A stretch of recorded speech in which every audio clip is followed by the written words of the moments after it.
Storms could be heavy at times. High of 83. Rainfall amounts up to half an inch possible during the day. Tonight, mostly cloudy skies, overnight low of 69. Sunday's weather sunny and a high of 90. Monday, a slight chance of a shower, mostly sunny with a high of 94. Tuesday, sunshine and 95. Wednesday, it'll be a mostly sunny day with 94 degrees and a breeze from the southwest. Thursday, partial sunshine and 82, and on Friday, sunny skies and 82. And currently outside the Navigant Credit Union broadcast studio at the corner of Park Avenue and Kennedy Streets, we have 82. Once again, cloudy degrees outside. Yet another rainy Saturday. I think there have been 3 this calendar year that have not been rainy. Welcome to Kevin's Sports Show. I'm Kevin Callahan. Been a busy week around these parts of New England, and but first, let's welcome my co-host Pat Holland.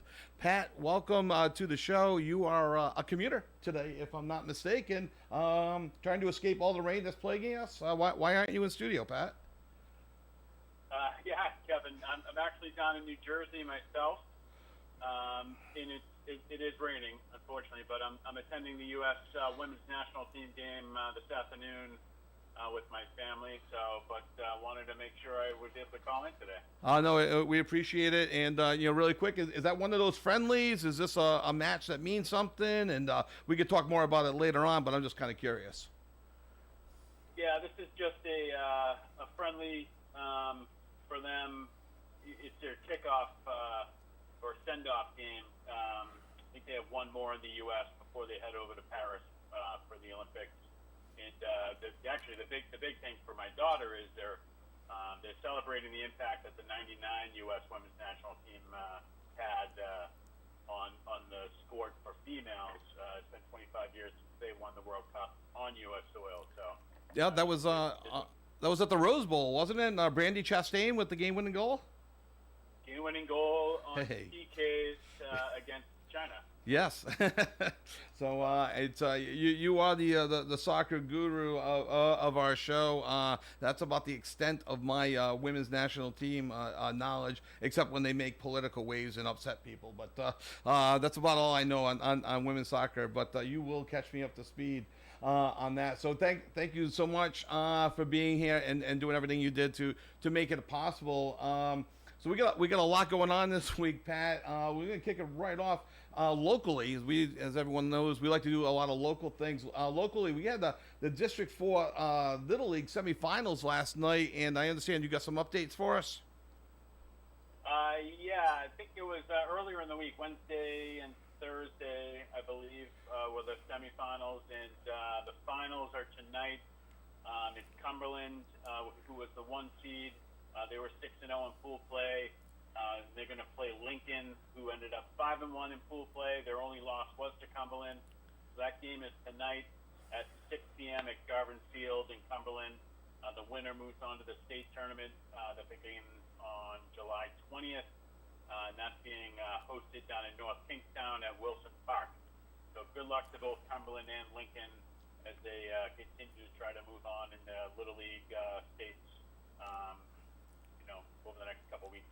Great. And Pat, I'm gonna throw something at you. I don't know if you know the answer, but do you know when they start broadcasting the games on either ESPN or ESPN Plus? Is it after they advance out of Rhode Island, or would that game potentially be on TV in North Kingstown? Do you know? I'm not 100% sure. I don't think they start broadcasting until they get down to Connecticut for the regional play. So that would be probably the last week in July or first week in August. All right, no, that's great. So, and Connecticut will be on. All right, Connecticut will be the first one on TV. Is what I'm being told. Awesome. Oh, absolutely, Pat. It's always good to hear that you're right. So fantastic. All right. Anything else on Little League, Pat? Is that everything we got so far? No, that's it for now. Perfect. So we also got, Red Sox, hot topic of the day. They dropped a 6-1 decision last night to the Royals.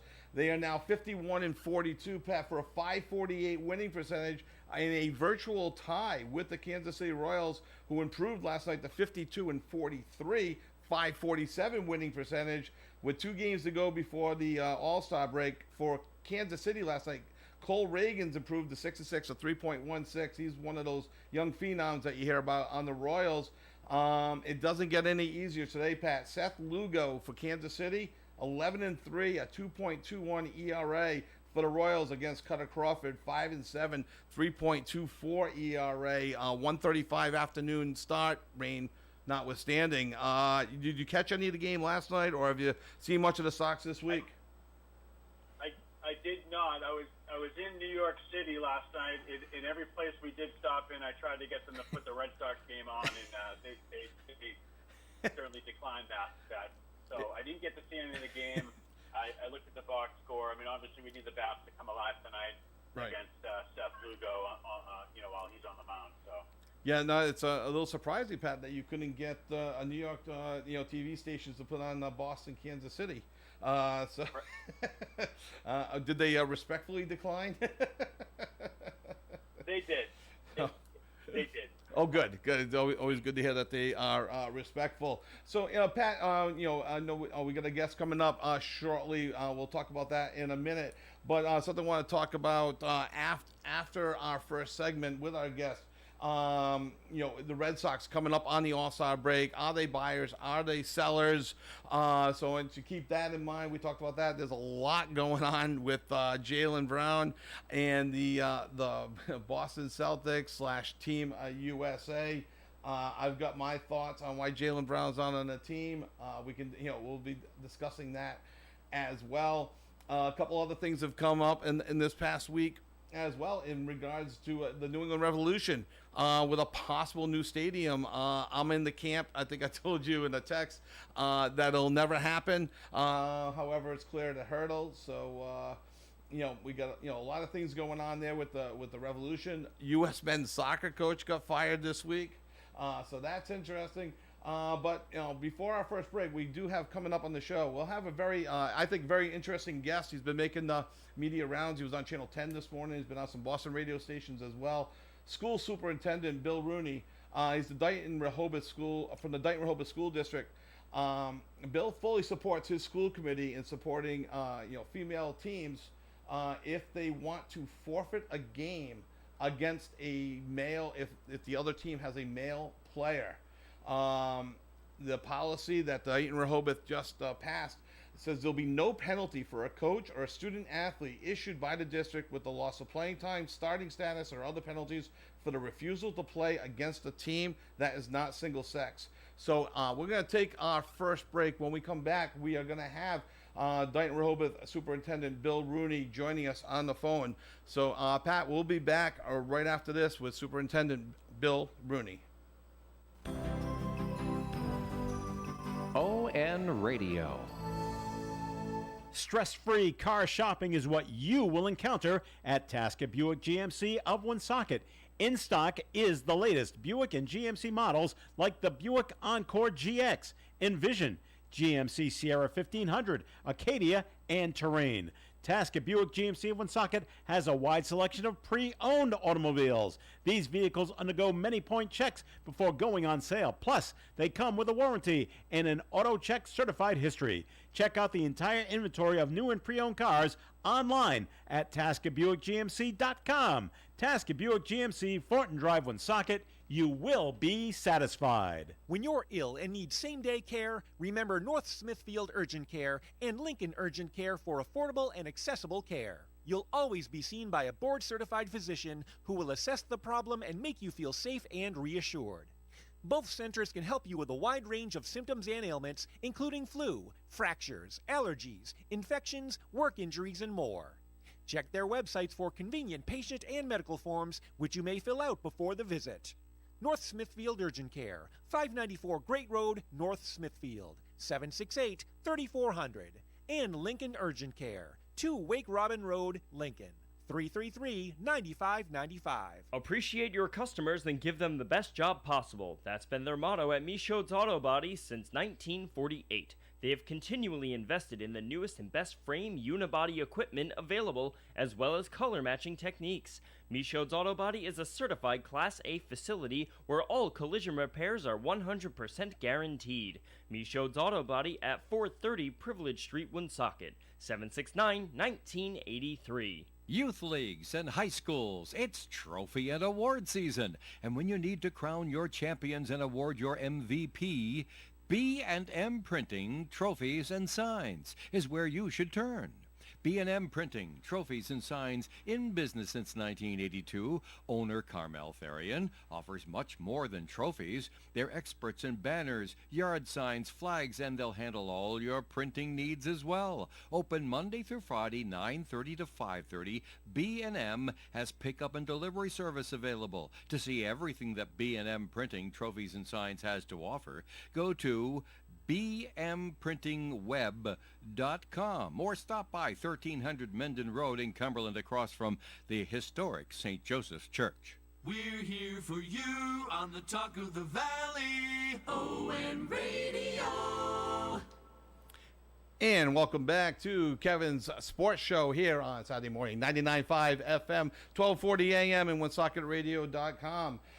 We are joined right now by the Dighton Rehoboth School Superintendent, Bill Rooney. Just once again, the Dighton Rehoboth School Committee has voted unanimously to allow coaches and student athletes to opt out of competing against teams that include athletes of the opposite sex. The policy states that there will be no penalty for a coach or student athlete issued by the district with a loss of playing time, starting status, or other penalties for the refusal to play against a team that is not single sex.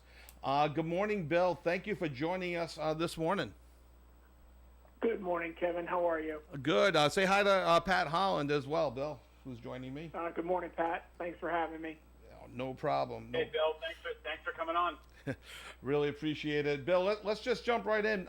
Back on November 2nd, Dighton Rehoboth made news when a player was injured in a field hockey game versus Swampscott when a ball shot by a male player was deflected by another player into the face of a DR player, resulting in injury and facial surgery.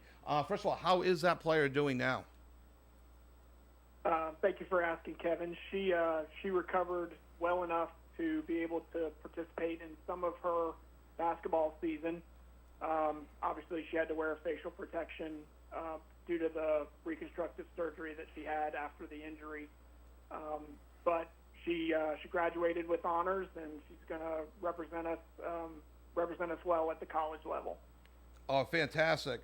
So, Bill, after that incident, you reached out to the MIAA looking for policy changes. What did you ask of the MIAA? And for those that don't know, the MIAA is the Massachusetts Interscholastic Association of America. And how did they respond to you? Well, they were, first of all, sympathetic to the injury, which obviously we appreciate. But, Kevin, I was looking for at least one, if not two, safety measures. First of all, I was looking to see if there was a possibility of putting restrictions on the male players in terms of possibly not being in an offensive position. This particular injury happened, in the scoring zone. Or, at the very minimum, asking them to mandate facial protection for the entire game, or at the very minimum on these corner penalty plays. Right now, from what I understand, the facial protection is optional in those corner situations. And unfortunately, when they referred it to their sports medicine committee, I was made aware probably in mid to late January that all they were doing was going to continue to recommend the facial protection. So no changes were made in terms of restrictions on male players in terms of where they play, and no mandate of facial protection. And for those that don't know, and Bill, correct me if I am wrong, the Title IX actually protects males that want to play in a female sport. But when Title IX came out back in the 70s, it was intended for females that didn't have the same representation to either get a sport of their own or to play on a male team. Is that correct? That is correct. So, yes, that's kind of the evolution of Title IX, and we understand that the law is the law, and so if males are allowed to play under Title IX, then all we were asking for was some sort of legitimate restriction. I can remember several years ago going to an Attleboro girls volleyball game against Stoughton and seeing boys play on the Stoughton team. And at that time, there were restrictions in place where the boys had to play on the back line so that there was not the risk of a spike on the front line hitting a girl in the face, hitting a girl in the head to possibly cause injuries. From what I understand from the MIAA, those restrictions on where male players can play are considered unlawful, and so therefore, they can play wherever they want to play, and so that's why my next request was the facial protection, but we didn't make any traction on that either. No, that's disappointing. As you know, my daughter plays volleyball, and she done JV last year, and they played up against a team that had a male, but in the varsity game, I think it was, and I don't want to say the wrong team. So it was another Hockomock team that I think had 3 males on the team, and Bill, it's you bring up a good point. I was reading your Facebook post, and you were commenting on somebody else. You bring up a good point on these teams where there are cuts.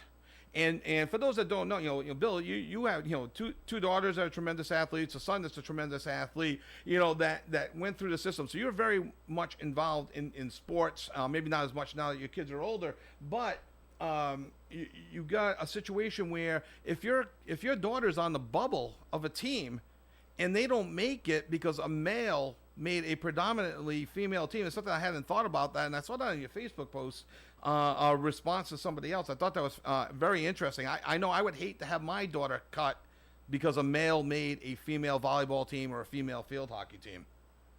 Yeah, I mean, it's an aspect of Title IX that I don't think anybody thought about, back in the day. But now that, these issues are becoming more and more prevalent, it is an aspect that I think is just as valid of an argument as allowing a male to play on a female team. And you're absolutely right. And your kids are great athletes as well.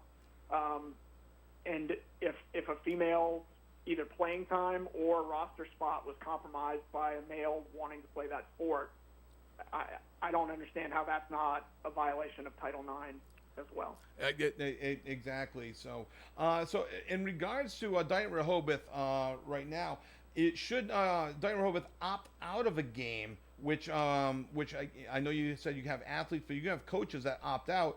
Should DR opt out of a game against an opponent that has a male player, and a forfeit should happen, that will go down as a loss for Dighton Rehoboth, and then possibly hurt playoff chances. What thoughts are considered? Have you given any thought to that? Yes, I mean, that is a consequence that of our decision that we understand.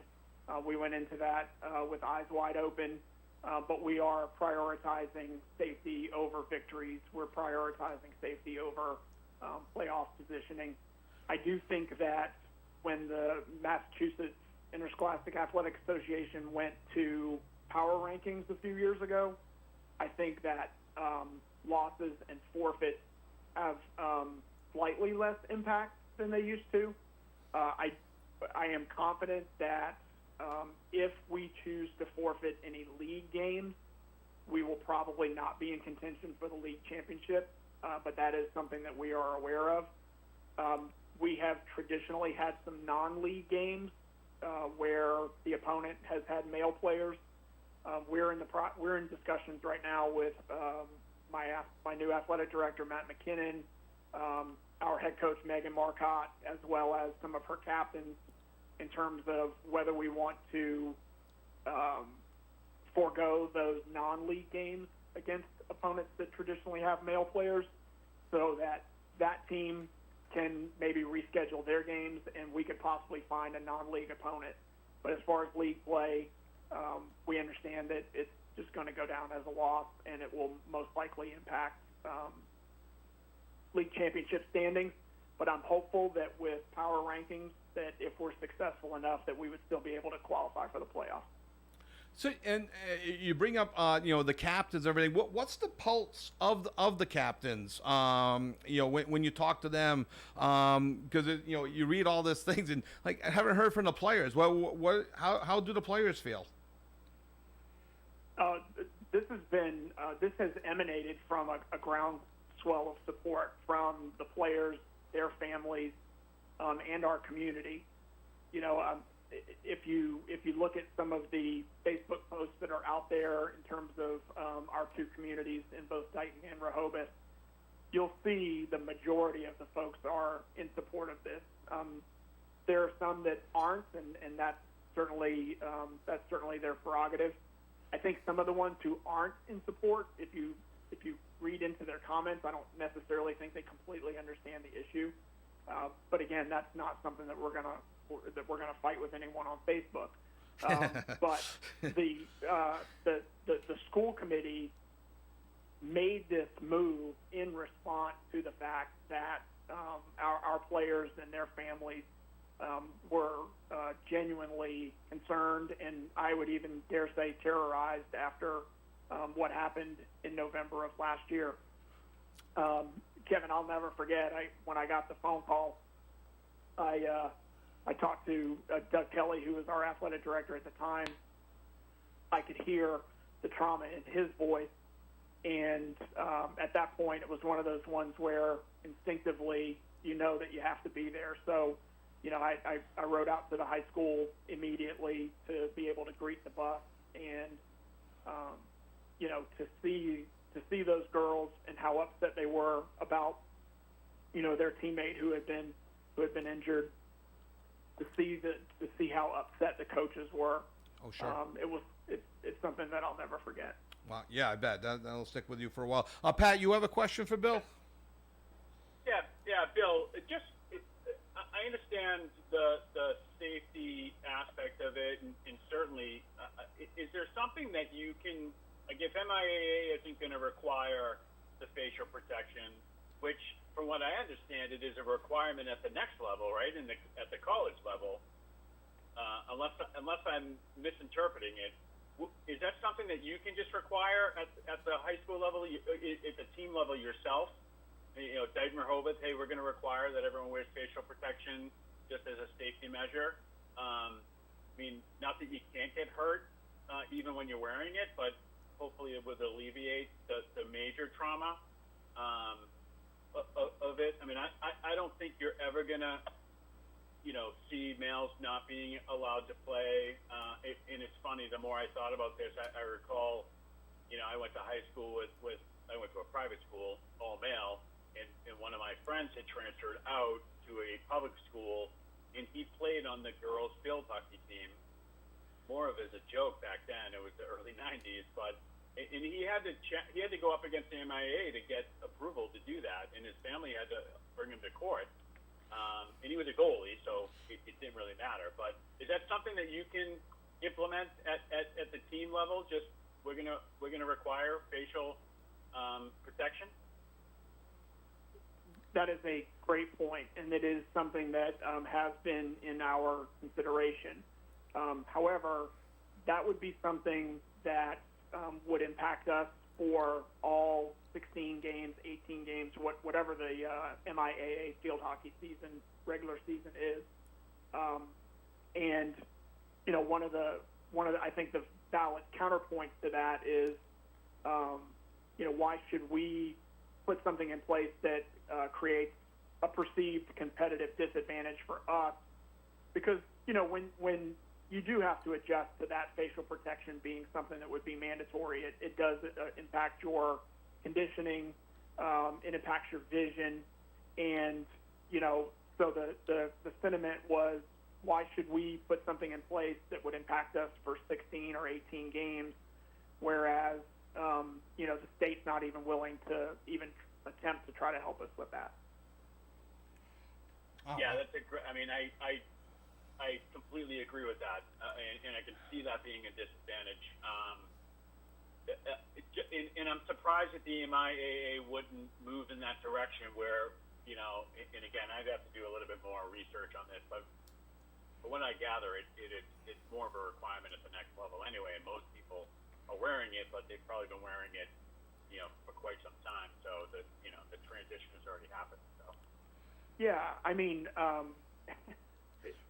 look at the evolution of football. You go back to the days of Jim Thorpe and Bronco Nagurski and those guys. The leather helmet, no face mask, no chin strap. And now you've got. There's talk of the Guardian concussion protection being something that we're going to start seeing, on the NFL level. Change has to happen when safety comes into question, and I think one of the things that those that are opposing us on this are not necessarily being realistic about is injuries are going to happen. Boys versus boys, girls versus girls, intergender type competition. We know injuries are going to happen. However, you can't argue with the fact that the likelihood of the severity of an injury caused by a 16, 17, 18-year-old boy hitting a field hockey ball against a girl that same age, the intensity of the injury is statistically much higher. And that's what we're trying to get folks to understand, and that's the reason why we're going in this direction. So Bill, it's again, I was reading some of the comments on when you reposted the article, and some have just outright said that you are wrong for supporting it. How do you respond to your critics on this? Well, again, Kevin, everybody's entitled to their opinion. Sure. And I think that I think that my critics might be missing the point from the standpoint that we are not asking the MIAA to break the law from the standpoint of having males participate in field hockey. Now, would I like to see field hockey eventually become a male sport? I think if you start looking at the number of males that are participating on girls' field hockey teams, I think a case could be made for the MIAA to start a pilot with maybe even at the intramural level, the co-op level, to start gaining more interest for boys to play against boys. But again, I think they're trying to turn it into some sort of a crusade about, equal rights for boys versus girls, or even girls versus boys. We're just trying to make a statement about safety. Great. And if a male student does try out for Dighton Rehoboth, how will that and makes the team, or is good enough to make the team, how will that be addressed moving forward? We're not going to discriminate. We're not going to break the law. So Sure.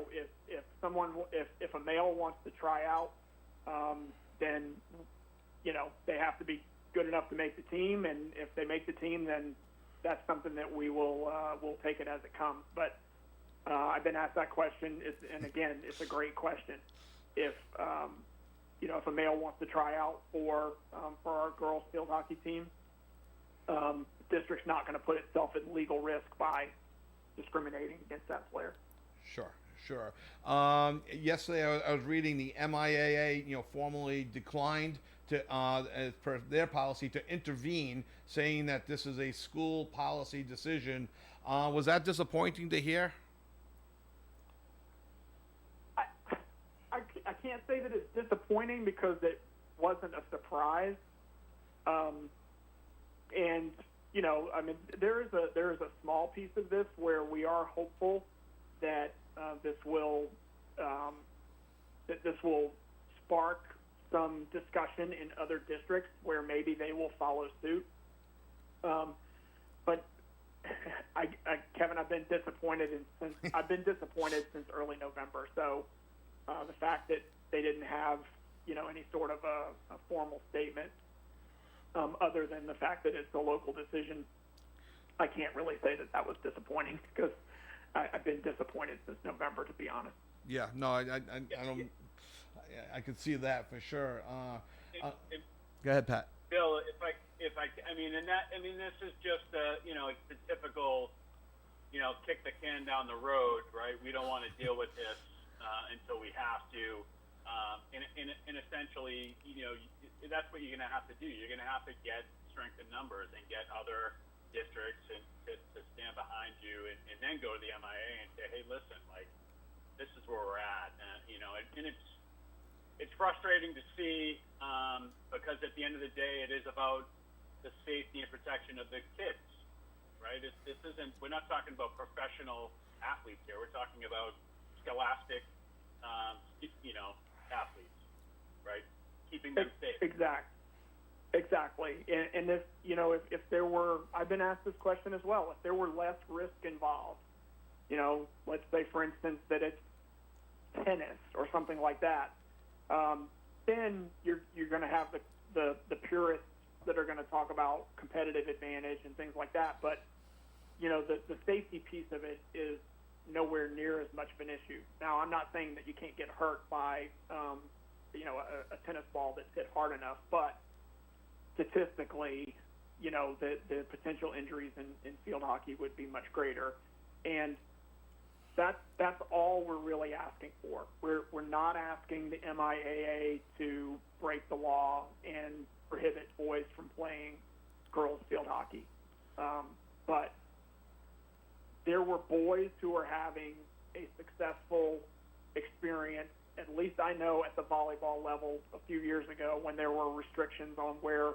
they could play, which was primarily, defensive or passing. We were just asking for that consideration. What I was told by the MIAA back in November is that, they've been counseled that is considered to be against the law. So that's why we went to the next level, which was the mandate of facial protection. But we learned in mid to late January that we weren't getting any traction on that either. So Bill, my final question before we wrap up this segment, with the way red tape goes, especially with the MIAA, are you hopeful that maybe this is the first step in the hope of getting policy changed in the future in the MIAA? Yeah, again, our first priority is the safety and well-being of our players. But if this becomes something where other districts are starting to have conversations and it sparks a little bit more of a movement, so to speak, and the Sports Medicine Committee of the MIAA decides to mandate the facial protection, then we would consider that a victory for sure. Great. Thank you so much. It's been, Superintendent Bill Rooney of Dighton Rehoboth. Bill, thank you so much for joining us this morning. I really appreciate you taking time out on your day off to join us for the last 15 or 20 minutes or so. I really appreciate it. It's my pleasure, and Kevin, I'll see you in volleyball season in a few weeks. Absolutely. Enjoy the rest of your summer. Thanks again, Bill. Much appreciated. Thank you both. Thanks, Bill. Bye. And once again, that was Bill Rooney, superintendent of Dighton Rehoboth, with a policy that their students can opt out of games with no penalty or forfeiture for Dighton Rehoboth, and a policy, spurred on by an injury. We're up against a break. When we come back, Pat and I will break down a little bit what Bill said and move on to other sports as well. But if you have a comment when we come back from break, we'd love to hear from you at 401-766-1240, 401-766-1240. Do you have any thoughts? We'll be back right after this message. The best variety of music. OM 1240. Welcome to summer, and John Moran of AJ Moran Incorporated says now is the time to get those projects done that you've been putting off. Masonry, patios, walkways, hardscape, and landscape. AJ Moran will work with you to create the design that you want. Your web destination to contact AJ Moran Incorporated is ajmoraninc.com, or search AJ Moran Incorporated on Facebook. AJ Moran Incorporated has been servicing Massachusetts and Rhode Island for more than 30 years. Contact John Moran at 781-267-6827, 267-6827. AJ Moran Incorporated. Featuring traditional dishes from Mexico to your table is Bandito's Mexican Restaurant, 2120 Diamond Hill Road in Woonsocket. Bandito's Mexican Restaurant is your go-to place for tacos, burritos, tequila, margaritas, and more. So today, when you're wondering where to get the best Mexican food in Woonsocket, remember Bandito's Mexican Restaurant. Bandito's, with locations on Broad Street in Cumberland, Park Street in Attleboro, and soon in Pawtucket, is open daily at 12 in Woonsocket. Tabitha Rose Photography is the photographer for an amazing experience.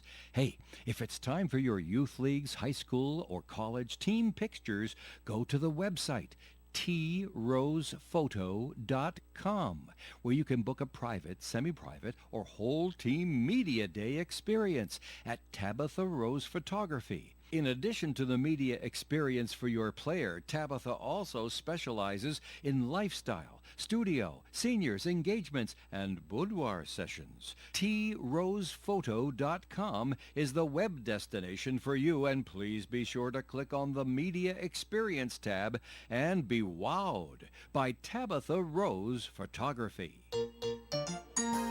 This ONAM and FM forecast brought to you by Allstate Insurance, the Kara Benjamin Agency, 125 Eddie Dowling Highway, North Smithfield. Call Kara at 401-765-5000.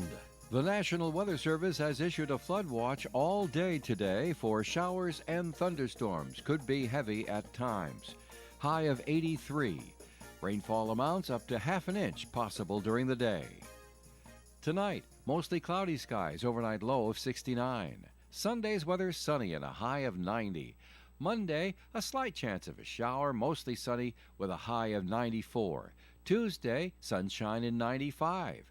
Wednesday, it'll be a mostly sunny day with 94 degrees and a breeze from the southwest. Thursday, partial sunshine and 82, and on Friday, sunny skies and 82.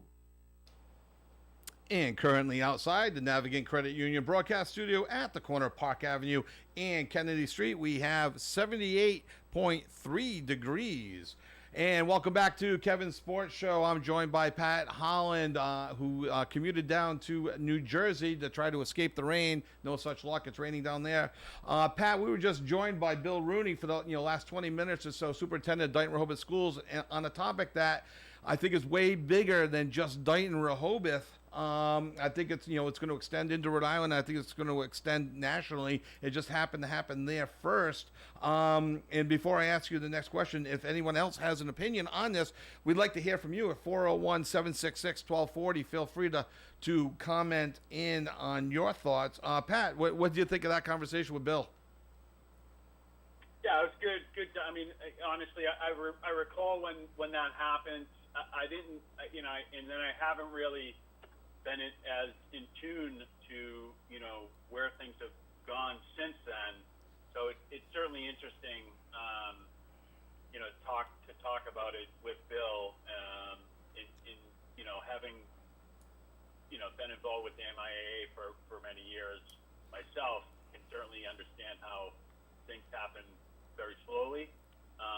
It is interesting to see what happens in other areas. Like I know in Rhode Island you see more co-op teams than you would see, a female or a male playing on the opposite team at this juncture. I'm sure there are a few. It's certainly at the ice hockey level. I think there's a couple teams that have a few female players if they don't have a female team, but for the most part, they have gone to the co-op, route. No, I think that's a great point, Pat. It's I've seen in Massachusetts, and I'm sure it's going on in Rhode Island too. I've seen for a girls hockey team, I have seen 5 schools co-op together to make a one girls hockey team. I'm sure that's not easy to bring together, but if there is interest in men, boys playing field hockey, I wonder if there is enough interest. That's how boys volleyball got going. That's how girls hockey got going, and it all starts with a co-op level. I think that's a great idea. Yeah, I mean, I think there's other measures that could be taken, or just simply let's mandate the equipment that is necessary for safety. If everyone needs to wear a face shield in field hockey for safety reasons, then why don't we go ahead and have that being done? And I certainly understand Bill's point where, we're not going to put our team at a deficit in terms of competitive disadvantage. I think. Yeah. Competitiveness, because now we have to wear the face shields and there's an adjustment period and whatnot, and nobody else is doing it. So the MIA really should step up and if there's a sports medicine committee, which there certainly is, then they should really be talking about this. Right. Having and maybe they are. I don't know. But it's certainly it's an unfortunate incident, and that's what it takes to raise the awareness on these types of topics, and hopefully, Dayton Rehoboth can get some support from other districts, and then go back at the MIA and say, hey, listen, it's not just us. Everyone's dealing with this. It's only a matter of time before someone else gets severely injured, and maybe even worse than what we dealt with. So hopefully they get some resolution on this. No, you're right. I don't know what the groundswell support for boys playing field hockey. I don't think it's the same as volleyball or even the same as for girls playing hockey. But like anything else, if you want to fight for it, you may not be the beneficiary in the beginning, but it could lead to something in the future. So we thank Bill for coming in and calling in, and I think Bill's been on Channel 10 in Providence. He's been up on some Boston radio channels. So like I said, this is bigger than just a Woonsocket issue. I think this could become a national issue with if more boys are looking to play on girls teams. I think it could just be the beginning. I do credit him for not wanting to argue with people on Facebook. Thought that was pretty funny. Yeah, and it's different when we're talking about sports where it's an individual, like swimming. You have a male who wants to swim, although I don't agree with it for the same reasons why. In terms of like, hey, if my daughter didn't make the swim team because a male tried out and took her spot, but at least there's no physical, body to body, injury type situations that could come out of swimming, other than they get hurt themselves, right? Right. I mean, the risk of injury in that sport is less, except that then it's another whole other conversation of male versus female. It's one thing. It's under the age of 12 or 11. I think everyone's on equal footing. You start getting to age 12, 13. I think boys are just stronger. All of them, of course not. A majority, yeah, it becomes stronger. I think you're referencing, Leah Thomas, the former male collegiate swimmer, 200th in the world as a male, first in female. So it's it's definitely an interesting topic. So it's Pat, I'd like to switch gears on you before we take our next break. It's been talked about. I'd like to get your take when we come back from break. Jaylen Brown being left off the Team USA roster, Eastern Conference Finals MVP, Finals MVP, left off the original roster. There's an injury to Leonard, and they go get his teammate Derek White. Oh, I'm a huge Derek White fan, but when we come back from break, I'm want to get your take on the whole Jaylen Brown being left off Team USA, your thoughts on why. And if you have a thought out there, 401-766-1240. We'd love to hear your thoughts, your conspiracy theories on why Jaylen Brown was left off Team USA's roster. So you are listening to Kevin Sports Show with Pat Holland on 99.5 FM, 1240 AM, OneSocketRadio.com. We will be back right after this brief message. ON Radio. Stress-free car shopping is what you will encounter at Tasket Buick GMC of Woonsocket.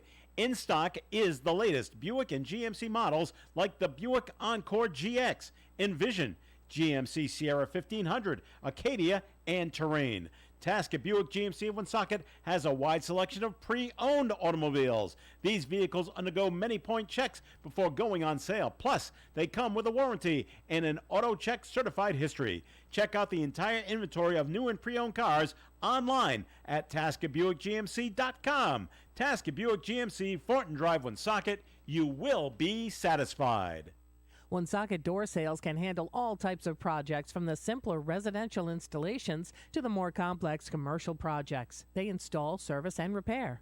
Garage doors are also an important facet of home and business security, since garages contain some of your valuable items like vehicles, tools, and small equipment. Visit their website at WoonsocketDoorSales.com and see a gallery of designs and styles, as well as testimonials from their satisfied customers from many surrounding towns. Woonsocket Door Sales, 1 Biltmore Avenue, Cumberland, 767-3448. Their reputation for sales and service is ironclad, just like their doors. Woonsocket Door Sales, 767-3448. When you visit State Line Services website, you'll see a wealth of information about them and the 20 kinds of specialties they offer, including cooling system maintenance, emission testing, exhaust systems, and computerized engine analysis. Because today's vehicles are a complicated piece of equipment with a network of sensors that monitor your vehicle's performance. In other words, you need an expert. State Line Service and Tire Center, 1209 Social Street, Woonsocket, at the State Line. 765-0146. New customers are welcome. If you're celebrating a major event, regardless of the reason, Michael's Meats of Cumberland can elevate your next meal from ordinary to extraordinary, with meats so good your guests will ask you where you got them. Tell them Michael's Meats. Michael's Meats is in the Walgreens parking lot on Mendon Road in Cumberland, just north of the Ciabro Plaza. They're open Monday through Saturday at 9 a.m., making your next meal truly special. Here's this week's specials at Michael's Meats. And at Michael's Meats, we have a 5-pound bag, 95% lean, freshly ground beef for just $5.99 a pound at Michael's Meats. Welcome back to Kevin's Sports Show with Pat Holland, joining us from New Jersey as he's on his way to, hopefully the rain stops, USA against Mexico. Is that correct, Pat? Against Mexico? That is correct, Kevin. All right. So before we went to break, Jaylen Brown being left off Team USA, not once, basically, but twice. Off the original roster. Do you have any initial thoughts on this? And if you have thoughts, 766-1240, we would love to hear from you as well. Pat, what do you think? Yeah, I mean, for me, it comes down to this. It comes down to the fact that Jaylen Brown backed Kyrie Irving. He was a Nike guy. Nike dropped Kyrie. I think Nike is the sponsor of Team USA. I think it's simply that. I don't think Jaylen Brown is well liked because he's outspoken, and it comes down to the fact that the guy doesn't even have a shoe deal right now. I mean, what guy who's making the second most money in the NBA can't get a shoe deal? I mean, it just doesn't pass the sniff test for me. So I think it simply comes down to Nike has full reign of Team USA, and they don't want him on it, just like they didn't want Kyrie Irving on it. So you think Nike and whoever runs Nike, I'm not sure, and not Grant Hill picks the team? Well, I think Grant Hill certainly has his say in it, but it comes down from the top. So if they say, hey, these guys aren't going to be involved, Grant knows he can't pick them. Now, does that mean that Derek White doesn't necessarily deserve to be there? No, not at all. I think, to me, it was a little weird having a Derek White replace Leonard. Hey, Pat, we have a call right now. We're going to go to the phone lines and take a call right now. So very good. All right, so let's. And hello. Oh. Okay, Okay, sorry about that. I think I hung up on the person. Going to try again here, Pat. Hello, is the call? No, not sure what I'm doing wrong. Let me try one more time here. Okay, my apologies. I've done something wrong. So we'll get back to. So I interrupted you, Pat. What were you saying? I was just going to say it doesn't. A guy like Leonard having a guy like White replace him. I don't think they're the same type of player. They already have a shutdown defender in Holiday. So to me, that was a little kind of suspicious. But at the end of the day, Grant Hill got to put together the best team that he can put together. I just think there are certain players that he was told these guys can't be on the team. Do you think that Jaylen Brown is just not well liked by his teammates? Either on the Celtics or not well liked in the NBA circles? No, I don't think it goes that deep. I mean, certainly there are probably some players out there that have issues with him. I don't necessarily think it's a team. The Celtics have specific issues. I think they get along. I still think there's something to the fact that he wants to be the one, and you got and he's not. They played nice together this year, but I think it comes down to he is outspoken on several levels. He certainly backs Kyrie Irving, and then when Kyrie Irving was dumped by Nike, that Jaylen Brown certainly spoke out against that. But again, the guy doesn't have a shoe contract right now. Right, Pat. I'm going to try and take a call again here, see if it works. And hello. I'm not sure if it's me or if what I did wrong. I'm going to blame myself here. I think I keep hanging up and I apologize for who's ever trying to call. I appreciate people trying to call in 766-1240. I'll find out what I'm doing wrong. But do you think, Pat, do you think this will affect the relationship with Derek White when the team gets back together in October for training camp? Jaylen Brown's going to look over at Derek White, see his gold medal, see Drew Holiday's gold medal, see Jason Tatum's gold medal, and think, hey, where's mine? I mean, there's obviously potential there. I don't necessarily think there's that sour relationship that everyone seems to think there is there within that team. And at some point, Jaylen's going to have to look in the mirror and say, am I doing something wrong? He's certainly not as marketable as all these other guys for a reason. But he has come forward recently, as recent as the playoffs, and said, hey, I have very strong beliefs, and I'm not going to back away from those. And, like me, you love me for who I am, and that's it. And if that means he's going to leave money on the table because of it, I mean, this is a guy who's gone through several shoe contracts. Right. Not just one. Hey, Pat, we have our caller. Who's calling? Hello, you're on the air. Kevin. Yes. Great show today. Oh, thank you. Who's calling? This is Pete from Douglas. Oh, hi. How are you, Pete? I am very good. Thanks for calling. Absolutely interesting topics today. I know with Pat on, we're definitely going to talk about soccer,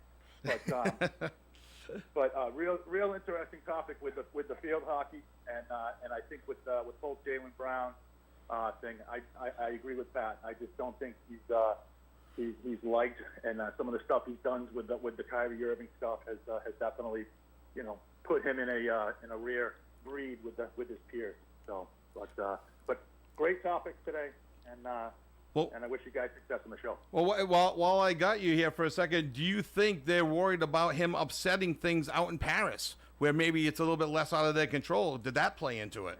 There could be some of that. He's always been one to speak his mind, a little bit of a bad boy in the NBA, opposed to falling in line. But hey, listen, let's be honest. The team's loaded. The Stacks are going to win the gold medal, and everybody will be happy. So. Oh yeah, no, absolutely. At the end of the day, they're winning the gold medal for sure. And it's just, it just feels like to me, Pat and Pete, that, if you go back to the 80s, the Celtics bypassing Kevin McHale for Scott Wedman. That's what it feels like to me. Exactly. Yeah.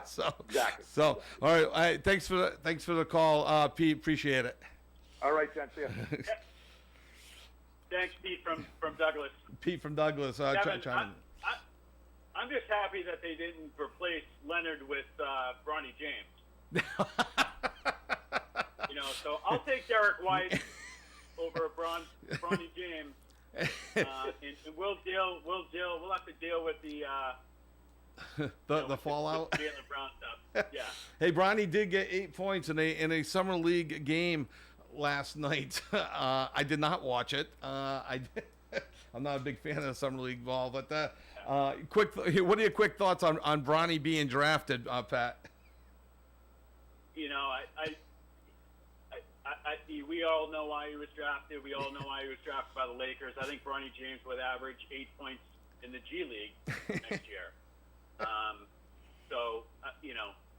Listen, I wish him luck, and hopefully he'll get better. But he hasn't produced at the level as some of these collegiate players or European players that were drafted up, in the first and second round.